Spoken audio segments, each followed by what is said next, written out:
brother. I'm speaking from general terms, so if anyone's offended, I do apologize, but I'm probably talking about you. So I'm currently going to the Black Lives Matter protest, which is in Leicester town today, and let's see how it goes there.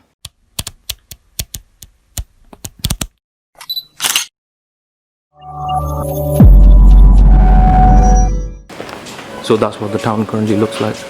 As you can see, all the shops are closed. Yeah, everyone's gathering for the protest. So let's see how it goes from here. So it was raining a while ago. It was proper pissing down. But now, luckily, the weather's on our side. And yeah, people have gathered here. I'll show you. This is a revolution in our time. Everybody's fighting, change coming, yes. That's why it's an acronym for riot. Everybody has a voice. Don't you dare stay silent. If you say nothing, you are an accessory to violence. Let these words dry the tears of our people that are crying. We can bring back hope, but not the people that are dying. It's what happens when the people you've oppressed ask for change in the country that they built, but you've ignored and denied. This is Sandra Bland, George Floyd, and every single family. Police brutality has intervened in and destroyed. The bad cops can't find all you other boys, so every good cop needs to stand up and make some noise. Black, white, Asian, doesn't matter, cause we can't avoid. So let's all come together, join hands, and just get If you're not part of the solution, you're part of the problem. Dear kings and queens, I know you're hurt by all the injustice that we were facing day in and day out. Need I remind you, we are not here seeking revenge. It's equality that we want. We want to be treated equally. My children's children won't have to work twice as hard just to achieve the bare minimum, just achieve that something that their classmates have to put minimum effort to achieve. I'm coming with you for this issue here today, and I'm asking once. I'm personally not a man that likes to ask more than once, because asking more than once is too close to begging for my liking. So before I depart, I just have to get this off my chest, that we will not be silenced. If you are not with us, you are against us. No justice, no peace, and Black Lives Matter. Today, or if it was my place to speak here, but I think the education of other white people about white privilege is an issue that needs to be addressed. White defensiveness towards the term white privilege often derails the conversation surrounding movements such as Black Lives Matter, as in order to be part of such a movement, white people must acknowledge their privilege and understand it. As white people, we must understand the reasons why there isn't a White Lives Matter movement. It's because we don't need one, in the same way that a straight pride isn't needed. White people do not face the same institutionalized struggle that people of color do on a daily basis. It isn't racist against white people to acknowledge this. Of course, this isn't to suggest that white people don't struggle, but it certainly isn't because of their skin color. Instead, it's because of their class, gender, sexuality, etc. Amen. White privilege can present itself in many ways, in more subtle ways like the normalization of flesh-colored plasters that only match the skin tone of white people, or the lack of medical guidance pictures needed for identifying illnesses or disease for people of color, or instead the notion that white people are less likely to be seen as suspicious by law enforcement, or that white British people have the lowest levels of income poverty in the country, according to a study by the Office for National Statistics. In order to come together and speak out against police brutality in the UK, the US and elsewhere, white people have a responsibility to this community to educate other white people about their privilege and how they can effectively use it in the struggle.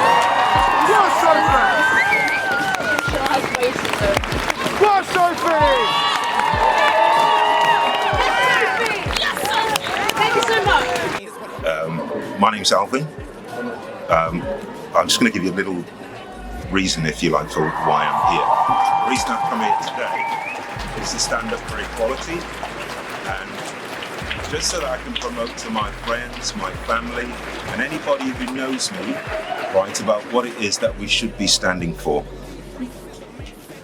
I know what went on in America was extremely wrong, but it's not just about what happened to George Floyd. It's about the hundreds of years of oppression that black people have had, and ethnic minority have had. And yes, in the hands of the police as well. My own experience as a child was probably my earliest memories, about 4 years old, has been bricked. Bricks being thrown at me through my house windows, saying "Go home, nigger," and that was in the 70s. And then I moved to the inner city, which is called Toxteth in Liverpool, My next experience when we first moved in, we were just on the outskirts of the black neighborhood, and that was dance nigger. Yeah, you've been told to dance. This is by the other white kids, not grown-ups, but kids. In that time, we had the race riots. We had afros against skinheads, green jackets, which are known as like the Black Panthers, if you like, in America at that time. So yeah, and it was every day. It was almost accepted every day. And that kind of oppression affects black people's mentality in terms of what they aspire to and what they can move on to as well. Because they don't think there's any other choice for them. So when we hear about looting and rioting in the streets and people complaining about that, yes, it's not right, but they've got nothing else. It's not black owned, they've got nothing else to aspire to. They're not shown a different way, if you like. They're not played a fair hand by society. Yep. So at the end of the day, that's all they have. And yes, I say again, it is wrong to do that, and there is a better way. But we need good people, black and white people, to stand up. And that's why I'm really, really pleased about the turnout which is happening in Leicester.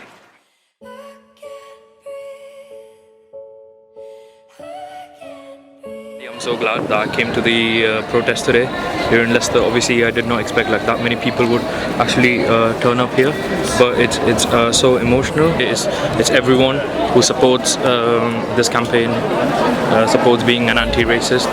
So it's not just the white or the black people that come out. That's the most beautiful thing to see.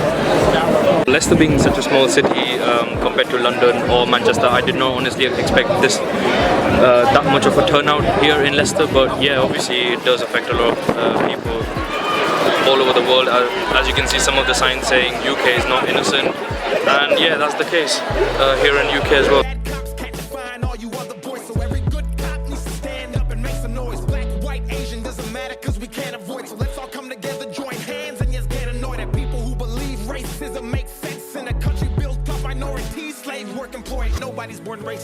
It's just about showing solidarity and accepting that the way we do things at the moment is wrong, and that the situation needs to improve, and just about solidarity really. Spread love, show love, let's get rid of this curse. Don't wait for anyone to act mad. What does it mean to you, this protest? To me, it means making sure that my friends are safe, so that I can go out and know that I don't have to protect them, that they're happy and they're well and protected and just valued. Like, they are doing the same as me. My friend here, he goes to university with me. Like, we're everywhere, we're all together. There's no us and them, we're all together. Change is what we really need. Cut me open, cut you open, res the color every single human being bleeds. Let's come together, cotton citizens and in between, and rally for the rights of everybody in humanity. It means a lot because it means that we are finally taking a stand on something that should have been done a long time ago.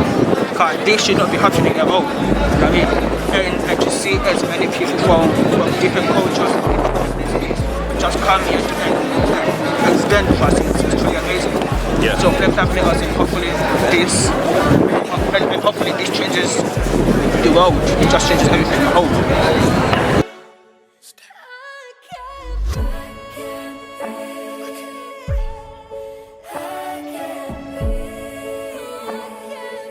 So just came back from the protest. It was a really peaceful protest.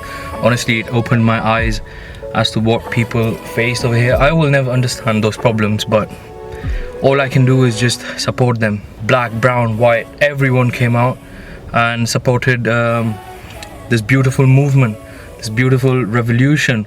And I think just thinking about how it has been just going on for years, this has to stop.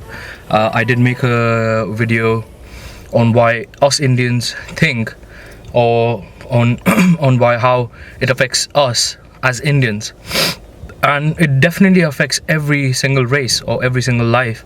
Watching such a horrific video going viral, this has to stop now.